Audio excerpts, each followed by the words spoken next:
When you think of Assassin's Creed, you probably picture the older titles where you're kind of slipping through crowds, you had a hood over your eyes, and usually using the hidden blade meant killing your target with a single strike. The early games in this series were tight. They were largely built on a few crucial aspects, those being social stealth, parkour, and a clean killing loop that asks you to hunt down your target carefully.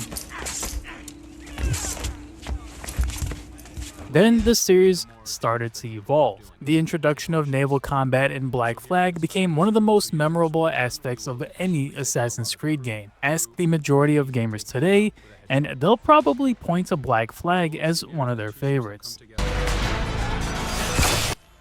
And then came the series pivot with Assassin's Creed Origins. The tone of the series shifted from those quiet assassinations in a refined and focused city to huge mythical epics with sprawling open worlds. That same tone carried on for the subsequent titles. Odyssey was literally an odyssey, with Greek mythology being at the forefront of the game's narrative, and Valhalla followed a similar path, with Norse mythology being an integral part of the main story. The Assassin's Creed series has had its fair share of ups and downs. Certain titles are obviously held in higher regards than others, like Black Flag, which I already mentioned. Brotherhood and Assassin's Creed 2 are often sitting atop of many tier lists. But to me, one game has always stuck out more than others, and I can never really pinpoint why I was so fond of it. Maybe I just like Bayek as a main character, and his quest for vengeance is something that caught my interest. Or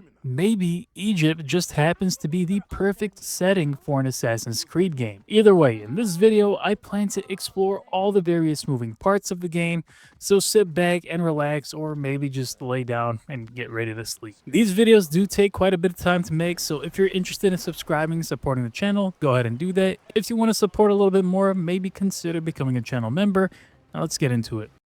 So I want to first start with gameplay. The redesigned gameplay is one of Origin's most controversial decisions. It was revamped in just about every way. Someone who was used to the series would probably be completely confused by the shift. To start, an all-new leveling system was added to the game, and I'll dig deeper into that later on in the video, but this essentially means that one-hit assassinations against any target has been completely taken off the table. If an enemy, for example, is 3 or more levels above you, then striking them with the hidden blade does only a set amount of damage, but not enough for a kill shot. Hitting an enemy that's only 2 levels above you almost always results in a clean assassination. It just feels very arbitrary. I think there are some circumstances where if an enemy is a brute type, or if they're a commander or a captain of an outpost, then even if they are within 2 levels, it would still not be a one-hit kill. Anyway, this shift in gameplay was highly controversial, and for good reason. What makes you an assassin if you can't just walk up and assassinate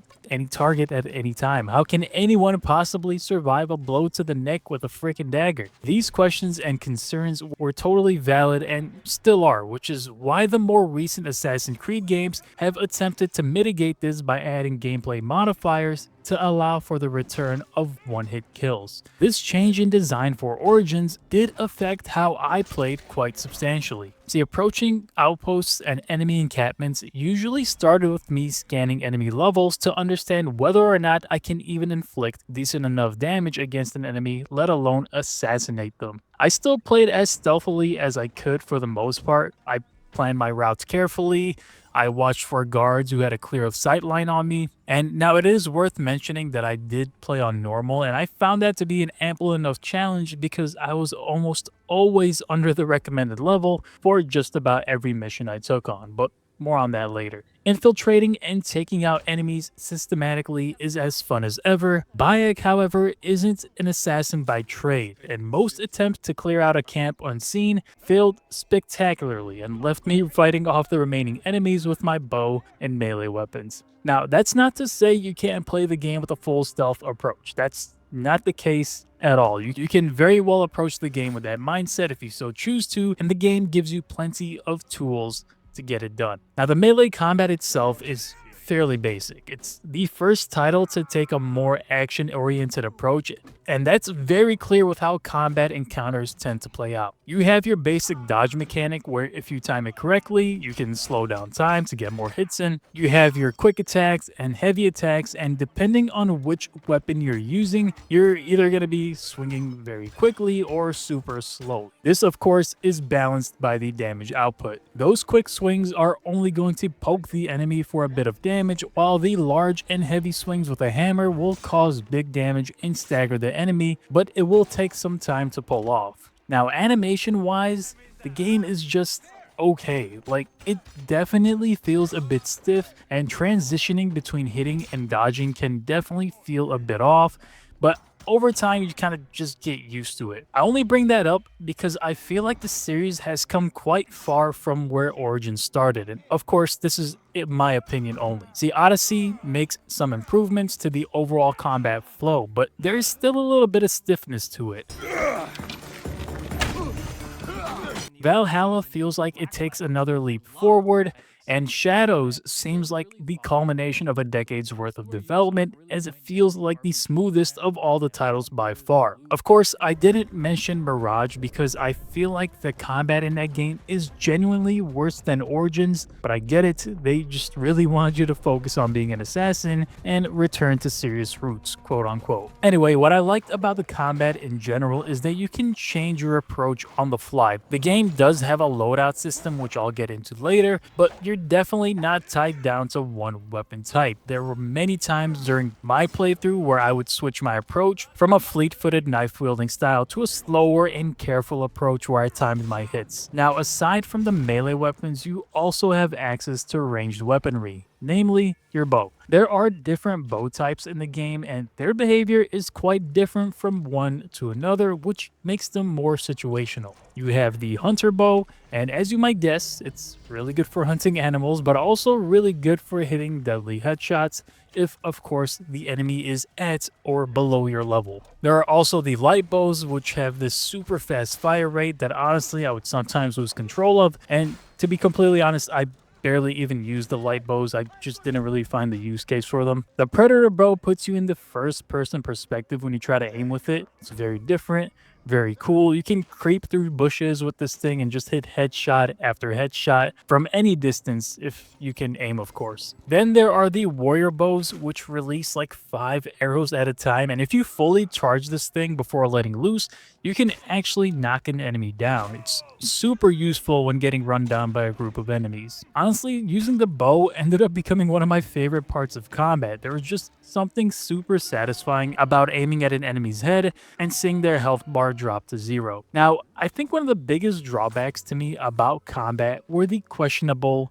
hitboxes. I might be completely alone in this, but there were many times I felt like I clearly dodged a hit only to have half my health taken off. It happened more often than I would have liked, but it wasn't game breaking or anything, just super frustrating when you feel like you're in the clear only to realize, well, you're really not. Okay, I've talked about melee and ranged combat, but this is an Assassin's Creed game after all. However, being a sneaky assassin is most definitely not the focal point of this game's overall design. I know it just sounds weird even saying it, but because the developers revamped combat, the whole assassination aspect of gameplay has more or less been left in the dust and was kind of an afterthought. It feels more like it's a supplemental thing rather than the focus. The series today has pretty much fixed this issue as I mentioned above, but this is where the game saw most of its criticism, and honestly, I have to agree. There's nothing more disappointing than planning a perfect route to my assassination target, only to reach them and find out that striking them would only bring a bit of their health bar down and lead to all hell breaking loose within the outpost. Being able to assassinate enemies who are only 2 or 3 levels above you was definitely an interesting design choice, and yes, of course, you can improve the damage done by your hidden blade,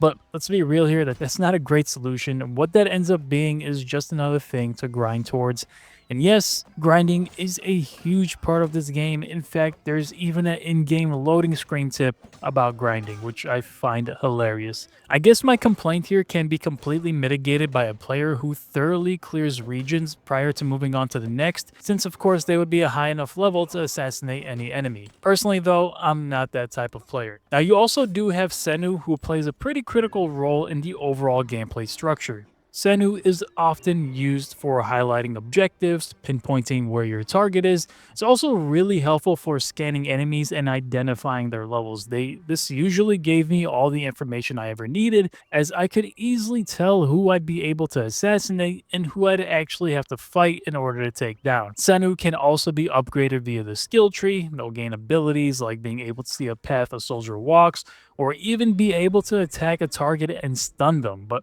more on the skill tree later. Anyway, I'll wrap up the combat section by saying that it's serviceable. It gets the job done. It's not flashy, and there really aren't a ton of different moves that you can pull off, and it definitely wouldn't be the sole reason as to why I would play this game and why I even ended up enjoying it so much. I think as the series evolved, the combat improved steadily, and Origin's first attempt at this action RPG approach is commendable, but overall pretty damn average. I played the game on normal, and honestly, the game felt challenging enough because of how much it puts an emphasis on a player's level in comparison to an enemy's. You can spend up to 10 minutes chipping away at an enemy who is 4 or more levels above you, but the second you level up one more time and become within 3 levels, then you're in the clear. This doesn't make the fights any easier though. In fact, you'll still spend a decent amount of time chipping away depending on the enemy type. The worst part about it is that if you do get caught by an enemy attack, then that one hit will pretty much kill you, especially if they are 3 or 4 levels above you.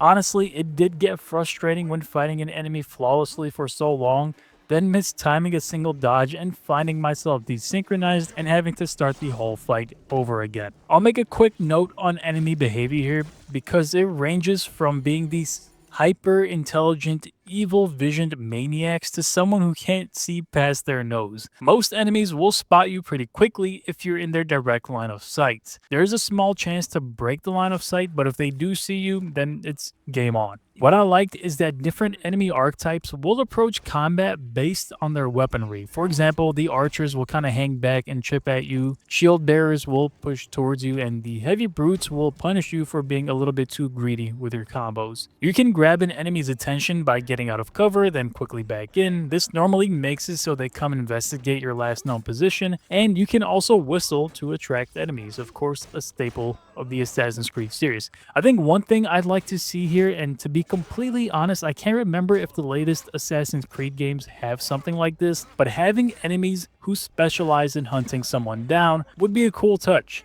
Like, maybe each outpost has a couple of expert hunters who don't give up at your last known location, but attempt to use environmental clues to sort of guess where you went off to. Anyway, this was a random thought. Most enemies I went up against did put up a fight. Sometimes the AI would bug out and an enemy would put away their melee weapon and randomly pull out their bow, despite me being right in front of their face. But those moments were pretty few and far between. As far as enemy variety goes, there's a few different types you'll run into. These range from large brutes whose swings will stagger you, your run-of-the-mill swordsmen and archers, and then there are special types of enemies like these dagger-wielding guys who move just as fast as you do, and these spear-wielding ones. Enemies have ranks, but these are almost always based on the outpost they're in.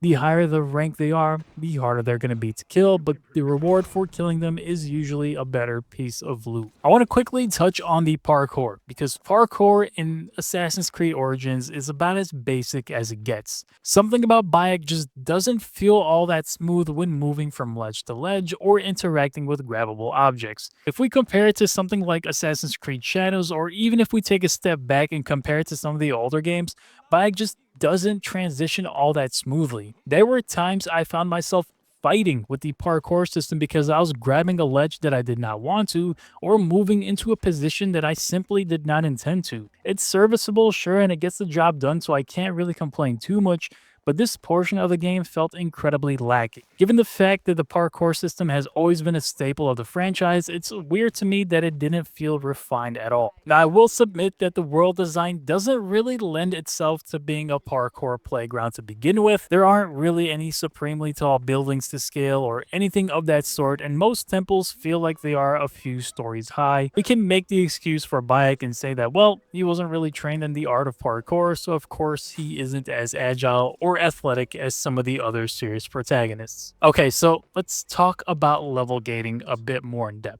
Or in other words, Origin's all-new RPG-style leveling system. Remember I said in the opening that this game was controversial? Well, let's add more fuel to the fire. I'm just going to come out and say it. I think level gating is completely fine for two reasons. Firstly, it gives you a reason to explore the game's expansive world. Check out side quests, do a bunch of different activities, and really engage with what the game has to offer outside of what would otherwise probably be a 15-hour experience. Secondly, I enjoy the feeling of getting more and more powerful as I play. Going into a region and taking on enemies who would otherwise have killed me in one swing is a small dopamine hit that my brain seems to enjoy for some reason. I get it though, there are two sides to every coin, and this leveling system is very much a double-edged sword. Now, there was a post-launch update that added some optional enemy scaling toggle that can basically keep the older zones that you've already surpassed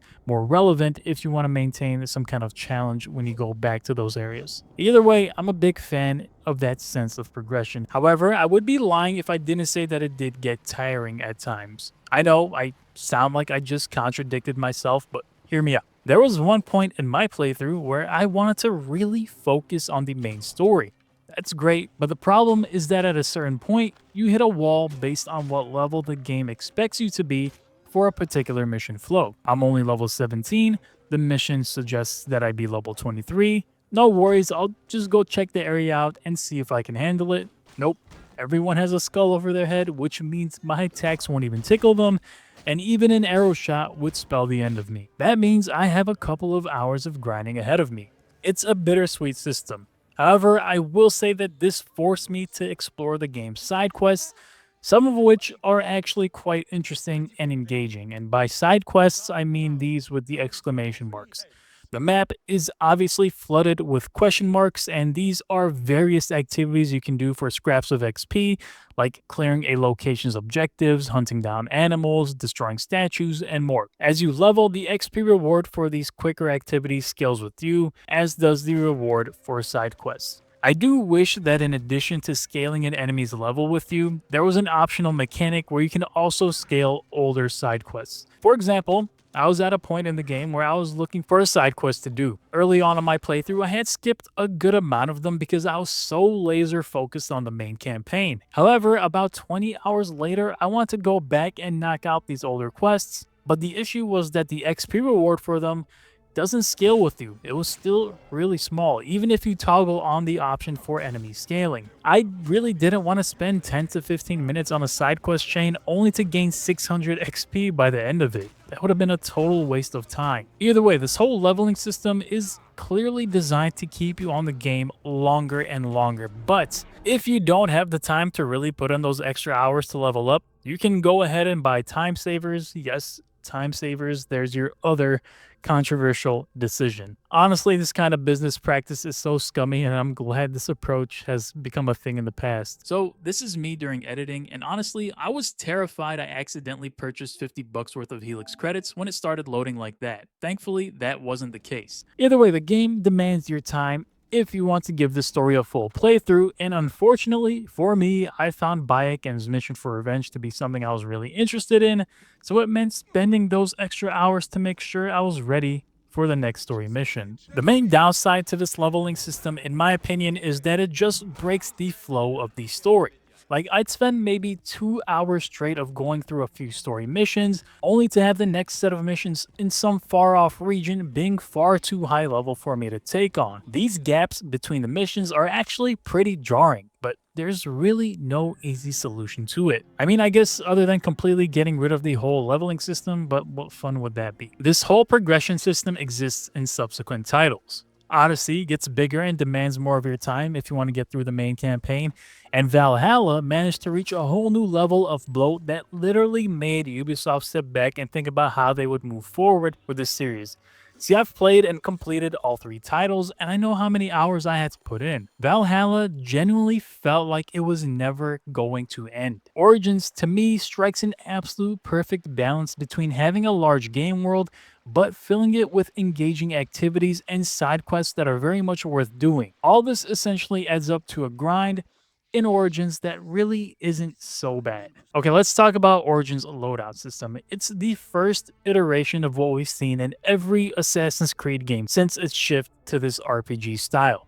It's simple, it's clean, and it's straightforward. We see the evolution of this design in the future titles. Odyssey takes this and probably goes the most wild with it. That game has more equipment slots and more build variety. Valhalla continues this trend but gets rid of the RNG factor because seeing Odyssey and Origins, the loot you find is completely random. They'll roll with different properties. Valhalla completely removes the RNG factor and makes it so that every weapon and piece of equipment you find already exists in the game world and just comes down to you putting in the time to find it. I'll be making similar videos on the whole mythology series, which includes Odyssey and Valhalla, and I'll also dig deeper into those systems. Shadows sort of brings back the RNG loot, but its overall loadout is way more refined. Okay, let's circle back from this tangent and refocus on Origins. As part of Bayek's kit, you can equip two different melee weapons, two different ranged weapons, a shield, and an outfit. The outfit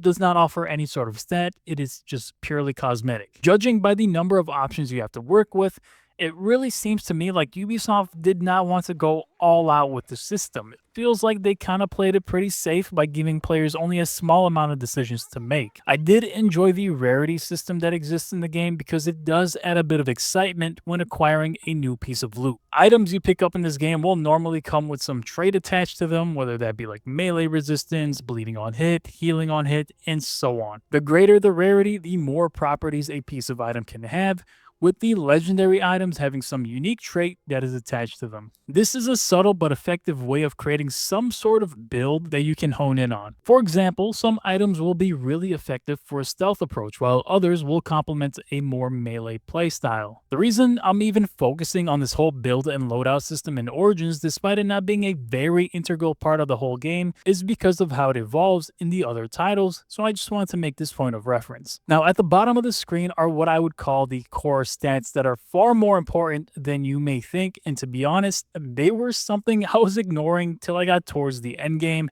when the difficulty spikes made it almost impossible to ignore. See, I was putting all of my time into finding the best gear and grinding to the next level to get that damage and health increase. Little did I know is that these pieces of equipment at the bottom of the screen are just as crucial to your success as your overall level. Starting from left to right, we have the Hidden Blade. Leveling this increases the damage you can do with a single strike. This eventually maxes out as you can't upgrade it infinitely, but it does make a real impact when taking on enemies who are a few levels above you. This also ends up mitigating some of that level gating effect, which I mentioned in the previous section as well. Next up is the number of arrows you can carry. Also, this maxes out pretty early. Then you got the range damage, which of course is huge if you're doing something like going for predator headshots. You also have the melee damage and the breastplate. Now, there are two different pieces of equipment that determine how much health Bayek has. Firstly, his shield. The higher level the shield, the more additional health it supplements. The second being the breastplate, which is the baseline for health. The equipment slots at the bottom of the screen are all upgraded by hunting. They have nothing to do with your overall level, and you could pretty much grind it out early and max them out. That would probably make the game far easier. It's not going to be a short grind though, but it will get you definitely in a better place in the late game. The upgrade materials are obviously readily found in the open world, whether that be hunting animals, tracking down iron or bronze from enemy soldiers, or just finding it in outposts.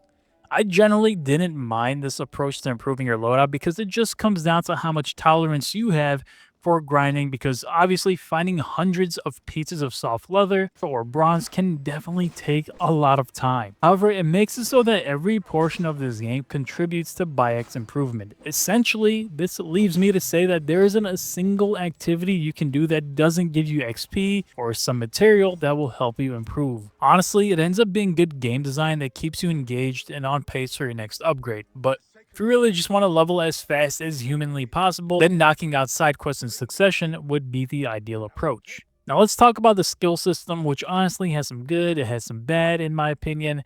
Now there are three upgrade paths to go down. One is melee focused, one ranged focused, and one is more tools focused. The names for these being warrior, hunter, and seer. By the end of the game, you'll be able to grab all abilities, so it's not crucial to make every upgrade count. Interestingly, you can't respec, so if you think you made a bad choice with your hard-earned ability points, and you're kind of stuck with it until your next level. Either way, I found the overall skill tree to be more than enough for this style of Assassin's Creed game. I do think Origins expands on this, but doesn't overwhelm you with options. Valhalla, however, well, that's a completely different story. I honestly still have no idea what they were thinking with that skill tree. Anyway, for the most part, Origin's selection of skills are useful enough. You can unlock tools like using fire bombs or sleep darts. You can unlock additional combos to your light attack chain, and there are also chain assassinations, new abilities, and things like starting fights with a full adrenaline meter. However, some skills kind of just exist as throwaways that stand between you and the next connection to nodes that are far more useful. I didn't find skills like being able to equip a second melee weapon or bow to be helpful. I'm kind of surprised that wasn't an option by default, and honestly, during gameplay, I really didn't find myself switching between melee weapons that often, but that just might be a me thing. The passive XP grants are also kind of lame, like if you get a headshot or if you perform an assassination, you get a bit of extra XP. The bonus does add up over time, but wasting a whole ability point for that bonus just didn't feel all that worth it. There are other skills that are generally useless, like automatically looting an enemy after an assassination or after a melee kill. It's really not all that much extra work to go and press the loot button. Basic melee skills like parrying an enemy are also placed in the skill tree for some reason, which honestly just kind of feels odd when parrying is usually a pretty foundational part of the combat flow. There were many moments where it was time for me to spend my next ability point, but all the connected nodes were so useless that I just had a hard time picking something. Overall, the skill tree isn't that expansive, it doesn't overwhelm you with choice paralysis, and thankfully there are some great skills to be picked. Ubisoft is almost always in their bag when it comes to world design. I've said this in basically every Ubisoft game I've played and made a video on. Their ability to craft beautiful open worlds to explore is second to none, and the work they did in Origins is probably some of their best. Seriously, it's that good, at least in my opinion. The rendition of Egypt feels authentic, which is weird for me to even say considering I wasn't around thousands of years ago, but you get what I mean. Ubisoft did consult Egyptologists and archaeologists when creating the game, and it clearly shows. The design of these large sprawling cities like Alexandria, Memphis, and Giza, among others, is just so fun to explore. The color palette is so vibrant, cities feel alive, merchants are selling wares, workers are off to the sides tending to whatever needs to be done, and the general riffraff between NPCs is great. Some of my favorite moments in the game were ones where I was riding my horse over some large sand dune only to make it up and over the edge to reveal a huge, flourishing city in the distance. Those moments are so well done. Each of the game's biggest districts have their own style and vibe to them. Memphis has these canals running through them, linking it to the Nile. Giza has a number of pyramids as well as the Great Sphinx in all its glory. The Assassin's Creed series has obviously always been really good at recreating historical locations, but there's something really special about what they did with Origins. I caught myself many times just strolling through these cities, taking in the architecture and sculptures, and just seeing the world play out in front of me. Linking these large cities are huge swaths of desert. Moving through these larger areas isn't really anything special. That said, the game does a good job of peppering in random encounters, patrols escorting prisoners, bandits attacking travelers, or even wild animals entering a fight. It all feels very organic and dynamic. The game has an interesting setting overall. Yes, it's ancient Egypt, but the actual time period in the game is set in the Ptolemaic period, which is essentially the final years of Egypt operating as an independent kingdom before ultimately becoming a Roman province. Throughout the various regions, you'll encounter the political and societal tension between the existing Egyptian citizens and the incoming Greek and Roman population. I'll talk a little bit more about that in the story section. Now, the overall map size is huge, and each region has its own set of side quests, stories, and level requirements that you'll need to meet in order to actually comfortably explore. Because the map is as large as it is, the game features one of my favorite quality of life features, the Go To Objective button. I love this because it gave me a chance to check my phone, take a quick bite of food, or whatever. And of course, it's not the only game to ever have this feature, but it made getting from point A to point B much easier, especially when there is a huge distance between the two. That is until, of course, you get attacked in the desert by some bandits. Anyway, the map is dotted with question marks, which designate various activities to do. My personal favorite activity, of course, was clearing these enemy outposts. The location objective is a great feature which allows me to identify each separate task that I need to do in order to complete a location for additional XP. This was almost always either killing a captain, a commander, or looting an outpost treasure. I have to admit though that the gameplay loop can get stale after a while because nothing really changes from the very first outpost you clear to the very last. What it comes down to is imposing your own challenges, like clearing an outpost with the ranged weapons only, or trying to go stealth only. For me though, towards the end game, I was sort of rushing through these instead of taking my time and clearing all the enemies. I knew if I just killed the one commander and grabbed the 2 or 3 treasures, then I could hightail it out of there and still get the XP for clearing the location. The structure of the actual enemy outposts can vary quite a bit, which challenges you to try and approach them uniquely. Some of these enemy bases are on ships, others are in caves, some are underground, and so on. Each of these areas have multiple entries and exits. Now, there are additional factors, like if you do end up alerting an enemy, they can potentially run and light a brazier, which would call enemy reinforcements and literally cause all hell to break loose. But you can also set a trap on these same braziers, which would kill an enemy instantly who tries to light it. Aside from that, there are other activities you can delve into, like finding and scavenging ancient sites and discovering many secrets that the game simply has tucked away underground. The amount of things to do in this game never feel overwhelming. It never really feels like a chore. I only mention that because the exact sentiment changes over the next couple of games. I distinctly remember playing Valhalla and thinking to myself that this game is far too big and there's far too much to do in it. I'll be revisiting that game as well and doing a full playthrough as part of this video series, and it'll be interesting to see if I still feel the same way about it. All in all, I think this game perfectly balances the activities available while not being overbearing. Of course, I have to give a special shout out to the side quests. Each region has a number of different side quests that you can do, and these tend to be more narrative driven. Some of them are pretty funny, and some of them definitely have a more serious tone. One side quest had me fighting in bare knuckle fights, while another had me investigating why a region was being poisoned by their food supply. So there's a lot of variety there, and a lot of good stuff is hidden within these side quests. Okay, let's get into the biggest part of this video, the story. Assassin's Creed Origins story is probably my favorite of all the AC games. I know that's a bit of a bold statement, but stick with me here. The game takes place before any Brotherhood existed. Bayek's quest for vengeance eventually leads to the birth of the Brotherhood, but the journey the game takes you on to get there is about as good as the series gets. It's best to understand who Bayek is before we even really get into the plot. A Magi is a protector. Their role is to serve the Pharaoh and ensure their safety. Bayek is the representative in Siwa, which is also where he grew up. His father was also a Magi, as the title was passed down from generation to generation. Bayek also has a family. He has a wife named Aya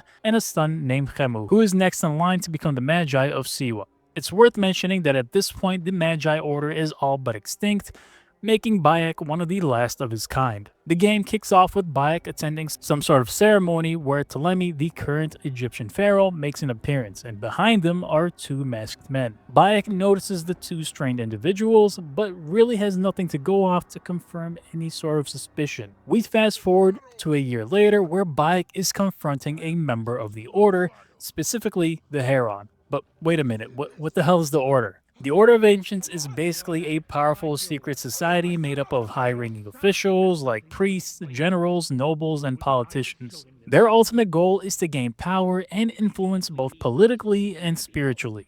Okay, back to the Heron. After a brutal assassination, the game finally kicks off. I just have to say how much I liked this approach. I was instantly drawn into the scene because it was so intense, and our first real introduction to Bayek shows us a man who is hungry for revenge.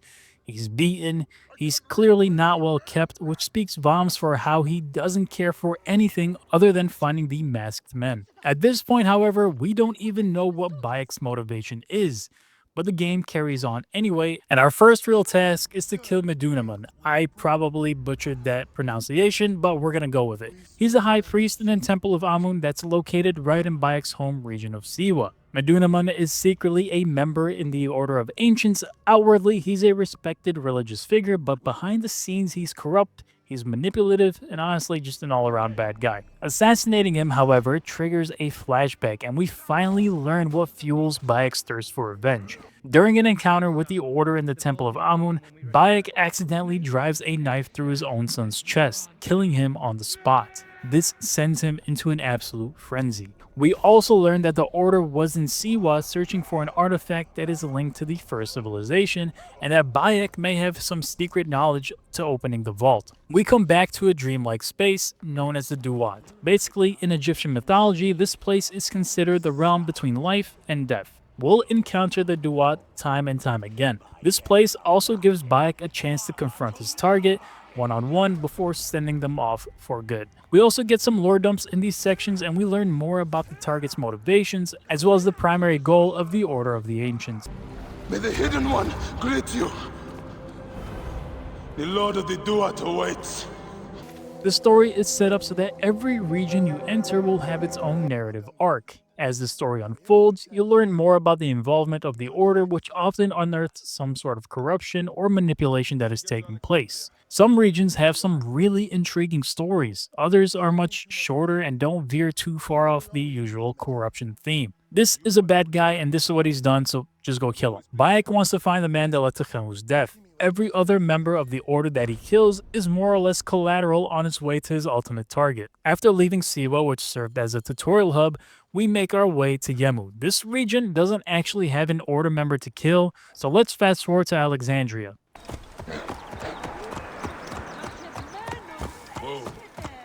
Alexandria is what I would say is the first big city, and exploring it was an absolute treat. I'd often come into these new regions completely underleveled, so I'd spend some time clearing outposts, doing side quests, so that I could comfortably take on the main missions. Now the goal in Alexandria ended up being twofold. The first is to meet Aya. If you don't remember, Aya is Bayek's wife, and the two have pretty much been on the hunt for the same goal of uncovering Order members and taking them out. Aya, however, aligns herself closely with Cleopatra, but more on that later. We eventually make contact with Aya, and during this conversation, we get one of the most important tools to ever be bestowed upon Bayek. She trusts me. She gave me this to slit his throat. It's an ancient blade that killed the tyrant Xerxes. A weapon of justice.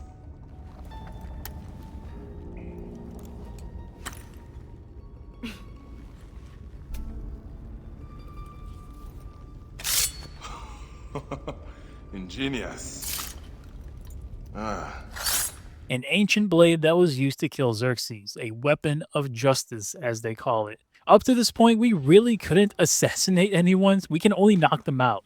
Now that we have this blade, we can go back to what we know best, within reason of course. From here, the game takes on a pretty routine pace. I won't detail every bit of lore or all the in-between details from each kill, but instead I'll fast track to some of the more important bits. In Alexandria, we have two targets, the first of which is to assassinate Genadios. Genadios is the chief of the Phylake, which of course I probably mispronounced that as well, but that's pretty much an elite police force, so to speak, during the Ptolemaic period, and his goal was to enforce law and order in Alexandria. Unfortunately, he didn't uphold that duty very well. Instead, he used his power to root out enemies of the Order, Specifically, he was hunting down Aya, so it made sense that we had to put him down. Killing him ends up unlocking a game mechanic that in itself is fairly interesting. That mechanic being the Phylakes, which are a group of roaming bounty hunters. Running into these people when you're underleveled is pretty much a death sentence. And from my experience, it seems like they roam certain regions based on that region's level, so you won't encounter a level 40 bounty hunter in one of the starting regions. These fights do end up presenting a nice challenge, as the bounty hunters tend to have their own unique weapons that you get to loot once you defeat them. It's not a big game-changing mechanic, but it made clearing outposts or roaming through cities a bit more tense when you get a message that a bounty hunter was near. Now we see an expansion of this system in Odyssey. UB really expands on it quite heavily and features far more bounty hunters. Valhalla has a similar system, which is called the Zealots. The whole system is reminiscent of the Shadow of War bounty hunter system, but nowhere near as in-depth. I still think what Shadow of War accomplished with that mechanic was so good. Anyway, we find out that the identity of the hippo is Eudorus. We end up assassinating him in a bathhouse. This mission was interesting because it strips you of all your equipment quite literally, so it really forces you to take a stealth approach. It's short, however, and the escape isn't all that difficult. Eurydos does drop a bit of information, namely telling us that he wasn't the mastermind of the Order and that there are even higher powers than him. We then head to one of the most crucial parts of the game. We meet a man named Apollodorus, who is Cleopatra's personal spy master. After completing a few missions for him, we are led to meet Cleopatra. This meeting reveals that the Order was actually responsible for removing her from the throne and placing her brother Ptolemy on it, who is basically just a puppet for the Order and her exile from Alexandria. Eudorus was a member of the Order of Ancients. They are responsible for my exile. They tore me from my throne. And why should I care about them?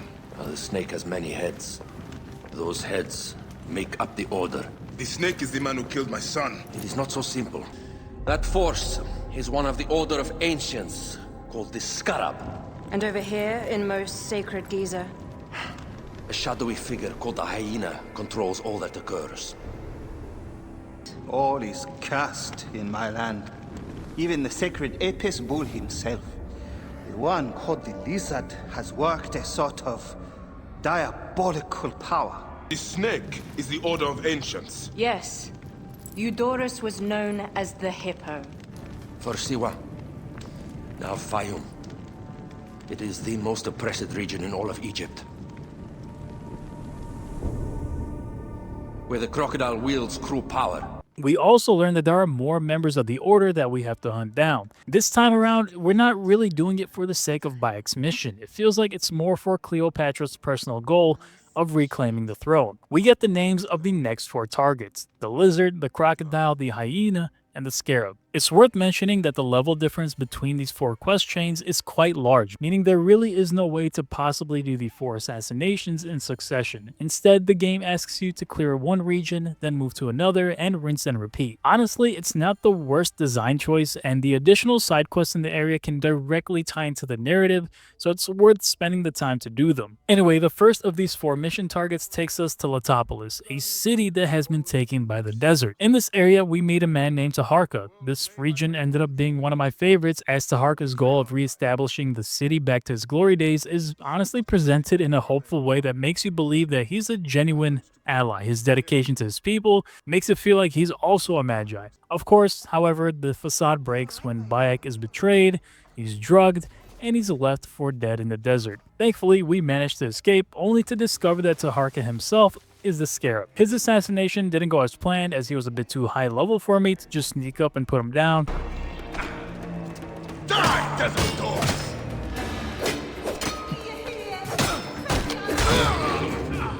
When we meet him in the Duat, he gives us a whole speech about how he is just one single cog in the machine that is the Order of the Ancients, but that doesn't change the fact that he's dead. Anyway, at this point, we take control of Aya. Aya's mission mostly centers around doing Cleopatra's bidding. By that, I mean attempting to gain political influence with some of the Rome's greatest leaders, starting with the likes of Pompey. Aya's missions are largely based on naval combat. In Black Flag, the naval combat, as we know, is a key gameplay mechanic, but in Origins, it's used far more sparingly. That's not to say you can't sail on a whim, you can, but the naval combat is always reserved for Aya. The naval combat itself is pretty basic. You have the ability to shoot arrows, throw firebombs if you're close enough to an enemy ship, or even ram a ship at full speed. It's nothing to write home about, and honestly, towards the end of the game, I was sort of dreading these sections. I totally get it though, the devs wanted to spice up the mission design a bit. Anyway, at this point, the Roman Civil War is pretty much at full scale, and Cleopatra wanted to win Pompey's friendship in the event that he wins his war against Caesar. Cleopatra offers gold to win my favor once I've won Rome. Is that what friendship means to your queen?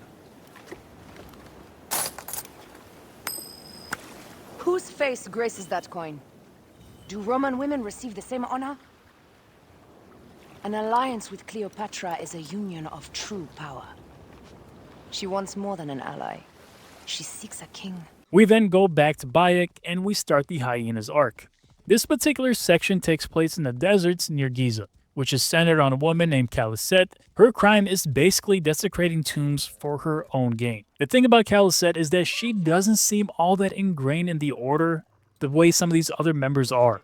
Instead, she is obsessed with bringing her daughter back to life and has been conducting all sorts of sacrifices and rituals to make it happen. I found this particular story to be pretty interesting because you would think Bayek would have some sort of empathy for Calisette given that she lost her child as well. Bayek, however, is very straightforward, telling her simply that there is no way for her to bring her daughter back. It's a surprising lack of compassion. What's also interesting is that we get one of the few boss fights in the game. The fight with Calisette takes place during a sandstorm, and given the fact that her name is the Hyena, she tends to have one or two alongside her during the fight. The fight itself isn't particularly hard or anything, but it was a nice change of pace from the usual hunt down and assassinate your target.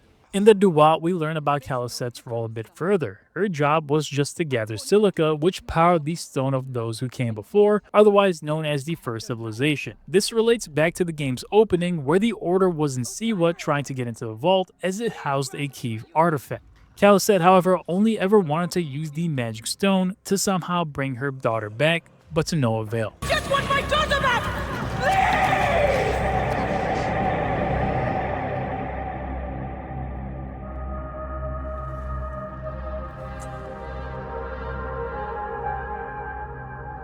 Anyway, our next target is the Lizard. The Lizard's plot unfolds in Memphis. This time around, the story is tied to religious corruption in the Temple of Apis, where a trusted Anubis priest named Hatepi is secretly an Order agent sowing chaos. We've seen this particular story time and time again, so it really boiled down to a simple assassination. What I did like about this particular mission was that you have to identify your target based on what he's wearing and the fact that he has the persistent cough. I actually ended up assassinating the wrong dude somehow. He definitely had a persistent cough, and for some reason I thought he was wearing blue. I don't know, maybe I'm colorblind. The duat scene with him isn't all that informative, but we do get called a cow. You are a cow! Moving on to the crocodile story, which pulls us into the city of Fayum, one of my favorites. Leading up to this area, we encounter a mission where a young girl was murdered. Her name is Shadia, the daughter of a merchant named Tahira, who had been helping Bayek in his investigation of uncovering the identity of the crocodile. You're sent to rescue her, only to find her body dumped in the Nile and way down to sink below the surface. The investigation leads Bayek to Crocodiliopolis. No joke, I practiced saying that like 20 times and I probably still got it wrong. But this place is home to a massive gladiator arena. Bayek's goal is to infiltrate the arena under the guise of a fighter, teaming up with a woman named Kensa, a skilled gladiator who also comes from Siwa. The gladiator fights themselves are actually more fun than I had anticipated. You typically would go for 3 waves before being able to move on to the next round. In the arena are a number of hazards that you can use to gain the upper hand, like floor spikes or fire pits. This arc eventually leads to a fight with the Gallic brothers. This is another boss fight that was pretty interesting because one of the 2 brothers uses a scythe as a weapon, so that was pretty different. Now, the reason Bayek was so hell-bent on even joining the gladiator ring was because of the Gallic brothers. His investigation led him to believe that those 2 are responsible for the death of Shadia. We have done many terrible things, Siwa, but the murder of the child is not one of them. All hail the new champions! We were The there. guardians of Siwa! Capture the girl. And take her to Berenice! To the crocodile! It was she who drowned the child. Took a book from her, ordered a stone tied to her ankles, and pushed her in the water. Find the real identity of the crocodile. Berenike is a Greek monarch serving under Ptolemy. Her style of governing is cruel and manipulative, and she ordered the killing of Shadia. Thankfully, her assassination is fairly quick, but she is flanked at all times by Kensa, yes, the woman who was your ally in the arena, is also just a mercenary who will protect the highest bidder. During the assassination attempt, let's say, because I clearly had to go melee, I ended up not killing Kensa and just made my escape. In the duat, Bayek sort of just yells Shadia's name and grills Berenike for what she did. We are nearing the end of the game now, so hang in there. Once we clear the 4 names, we meet back up with Apollodorus and Cleopatra. Cleopatra reveals that there are 2 more names associated with the Order and that our mission is not done just yet. We also have a chance encounter with this guy that tells us that Septimius is the name of the man who killed Bayek's son. My brother Septimius killed your son, and I don't give a shit! Shit giving is my job. We find ourselves meeting up once again, but this time with the whole crew. This reunion is short-lived, however, as we get attacked by a group of Roman soldiers. This mission also features a mini boss fight against Venator.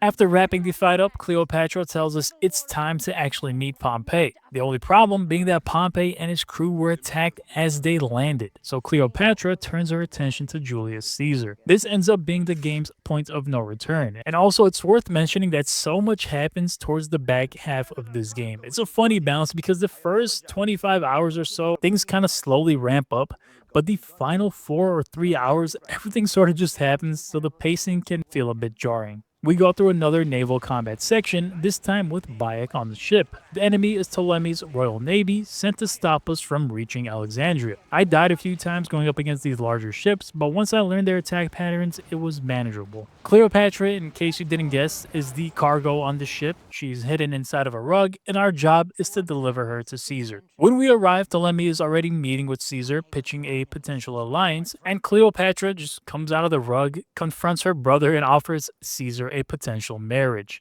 I can offer you what my brother failed at with me. Marriage.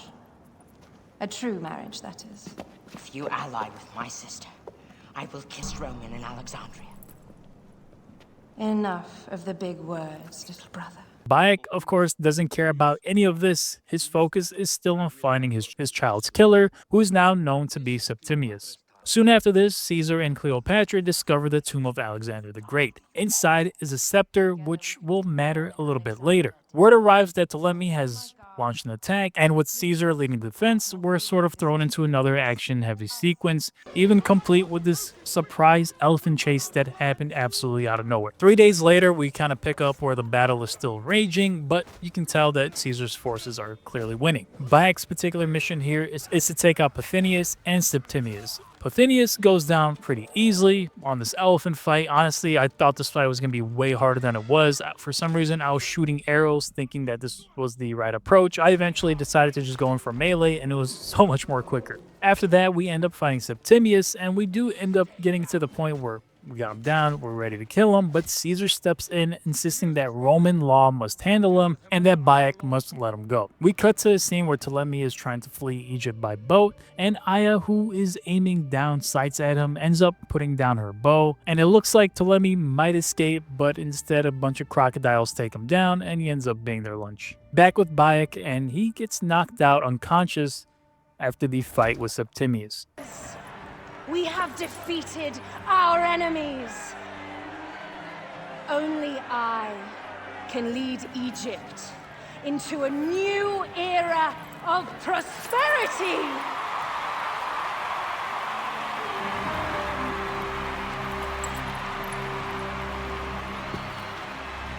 From here, things start to sour a little bit. Caesar clearly is under the influence of the Order, and Bayek and Aya are sort of left high and dry. However, that night, we get this cutscene where Bayek is kind of rallying his allies and giving a rousing speech. And he says a few key words like creed and brotherhood, but it's not official just yet. Eventually, him and Aya decide to investigate the tomb of Alexander, suspecting that Flavius, who is Caesar's close ally, has some interest in it. Inside, however, they find that Apollodorus is under attack, and with his dying breath, he confirms that Flavius is the one who murdered Chemu, and that he and Septimius are heading to Siwa to open the vault from the very start of the game. At the vault, they find this massive Earth-shaped globe surrounded by a bunch of unreadable glyphs. Aya thinks that this is the story of mankind, but Bayek, he just doesn't care about any of this. Instead, he sees his longtime friend Hepzefa on the ground, and his goal is to put him to rest with respect. At this point, we also learn that Flavius and Septimius had entered the vault using the orb and scepter, and they activated some ancient mechanism. We can only assume that Flavius at this point is wielding some sort of power that no man has ever had access to. We fast forward to Serene, which is a beautiful area in the mountains. It even has its own coliseum that you can fight in if you so choose to. This is finally where we find Flavius. The fight itself isn't particularly special. He kind of wields the staff, he can teleport, he uses light, I guess, but it's nothing unmanageable. Bayek kills him, and in the duat, he confronts him about Chemu's death. He was a child, Flavius! My child! Yeah, that's the one thing I do not regret in my life. I will never give you peace! Your son's death made the Order bow to me! Caesar, even. I had Rome! It gave me an empire of 1,000 sons, each one greater than the last. Come on! Finish me! You coward! The waste of time! I can't do it, I can't do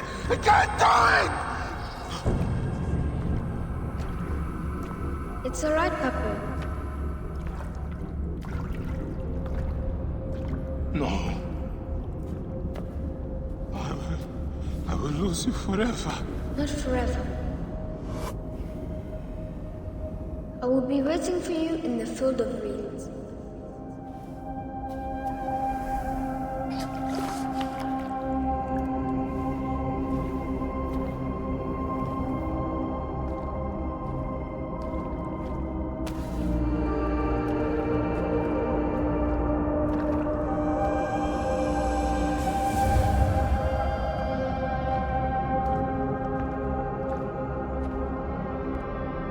Flavius claims that all his power came from that very moment that his son died. One thing I liked about this scene is that it ends up mirroring the game's opening. Back then, Bayek urged Chemu to jump, and Chemu just said he couldn't do it. Here, Bayek hesitates to send Flavius away for good, saying he just can't do it. Chemu appears, tells his father it's alright, and then finishes the job himself. Bayek's quest for vengeance ends here, but the game closes on one final moment, with Bayek and Aya parting ways, and formally planting the seeds of the Brotherhood.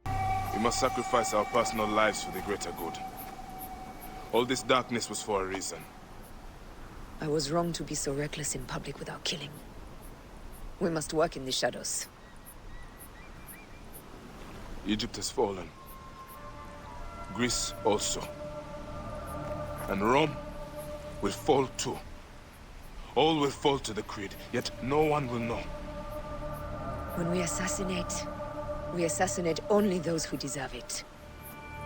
The few sick souls who try to control us. But they will never know who we are. Cold, calculated, poets of the kill. I am fine with this. I am not a father anymore. I am not a husband. I am not a Magi. I am a hidden one. Yes. We are the hidden ones. We sharpen our blades and pull what hope is left from this foul earth. Old Bayek of Siwa. What are you of now? A new creed.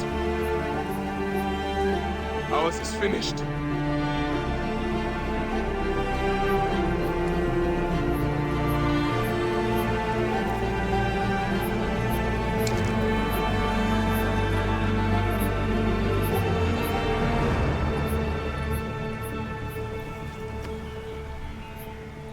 In the epilogue, you play as Aya as she travels to Rome. Her job is to infiltrate the Senate and assassinate Septimius and Julius Caesar himself. This basically marks her transformation into Amunet, who is the founder of the Hidden Ones. At this point, Bayek and Aya have parted ways, but both have committed to fighting the Order on different fronts. The final moments of the game show Bayek formalizing the ideals of the Hidden Ones and planting seeds for what would eventually become the Assassin Brotherhood, bringing the entire narrative full circle. So I opened the story section by stating that it's my favorite of the Assassin's Creed games, and there are a few reasons for that. The first being Bayek himself. I found him to be a strong character who's not just well written, but very well voiced by Abu Bakr Salim. His quest for vengeance is not new to the series. In fact, we've seen it time and time again in older titles, and it even comes back full circle in AC Shadows. Someone close to the main protagonist is killed, and the rest of the game is just a series of assassinations. While that's technically true here, I think it's the in-between moments that really built AC Origins into the game it is today. What sets Bayek apart is that the journey he's on isn't just about his next kill, because in between those big kills when he assassinates a member of the Order, we see him interact with the ordinary people in these different regions, he's helping small villages, and he's reconnecting with old friends. Those are the moments that let us see a side of Bayek that isn't just a man on a quest for vengeance, he's also someone who is really trying to carry the weight of his people's suffering. The whole story in Origins just works for me. I enjoyed it the first time I played it, I enjoyed it the second time I played it. Don't know if I'll be going back to it anytime again in the future, but overall, just a great game. The legacy of AC Origins is one that I think still shines through the series today, and that's for better and for worse. It was the first real step away from the traditional Assassin's Creed formula towards a sprawling open world RPG design. That shift in design really ended up alienating some of the longtime fans who saw it as abandoning the core identity of the franchise, but for others like me, it pulled me into a series that I really hadn't spent much time in before. Of course, Ubi's gamble paid off commercially, and the game's success paved the way for Odyssey and Valhalla to double down on the same formula, continuously pushing the scope, the scale, and the mythological elements even further than before. The loot system, the skill trees, and the level-gated exploration became the foundation for the RPG era of AC. Odyssey expanded the loot grind and power progression, leaning into the build variety, while Valhalla trimmed down on the RNG-heavy drops but pushed the limits of how long someone is willing to play and willing to grind. Origin's biggest contribution was its story and how the Brotherhood formed from what is essentially Bayek's own personal tragedy and quest for vengeance. This ends up being a perfect point of entry for series newcomers as it places them right at the beginning of it all. What I loved most about Origins was Ubi's recreation of Ptolemaic Egypt, because it's not just visually stunning, it was also immersive in a way that future entries honestly have struggled to match in my opinion. The combination of these sweeping deserts leading to large, dense cities, along with political tensions that existed between the Egyptians, Greeks, and Romans, gave the world a sense of purpose that made exploration rewarding even outside the mission objectives. Later games would go bigger, but I honestly feel like Origins still hits the best balance between scale and density without becoming overbearing. Overall, I think Assassin's Creed still stands as a pivot point. They closed the book on the classic stealth action identity and opened up this new chapter that's mostly defined by its RPG systems.